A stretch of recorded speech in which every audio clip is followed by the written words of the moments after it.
Guess who's back? Back again. Trey Reed's back. Tell your friends. No, I'm just kidding. Out here in the bean field, obviously, I want to show you guys some cool things. We dug up a couple of plants. I want to show you just how much nodulization or free nitrogen you're getting off of these beans. As we mentioned before, this is a biological action. So that's where regenerative ag comes into play, because we really want to use the biology to help feed the plant instead of just relying on commercial fertilizers. Read an interesting study just recently.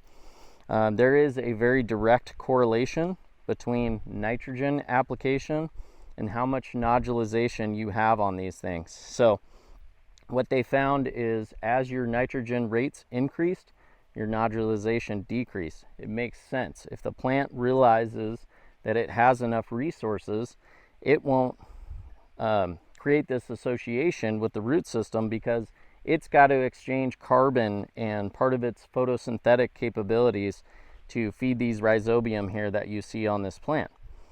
So the rule of thumb that they came up with basically, and it's always different in different varieties, so you got to keep that in mind, but your standard dry bean varieties, pintos, navies, all those kind of things, they said if you apply 30 to 40 units of nitrogen, you will still have great yields. You will still have a lot of rhizobium on those.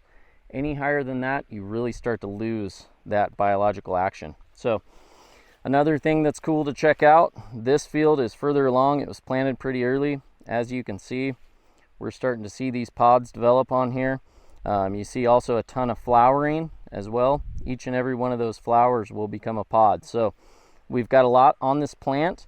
We've got a lot coming.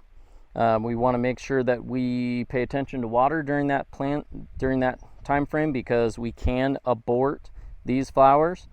But these things set kind of from the bottom to the top typically, and what can happen at times is you can have some really good viable stuff down here towards the bottom of the plant, and these top ones just don't tend to make.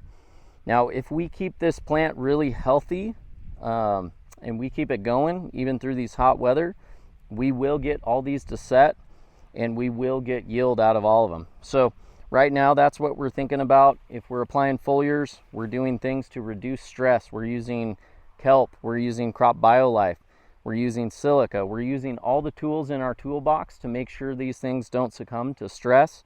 As you can see, these plants are just gorgeous. Look at the color of them. Look at the leaf size. As you pan over here and look out at this whole thing, they just look really nice and healthy. And so that's the goal. So we're just going to keep these things happy, keep them rolling, and with any good luck, we'll have a great harvest here in probably about a month. So we want to thank you for joining us as always, and remember, make farming fun again.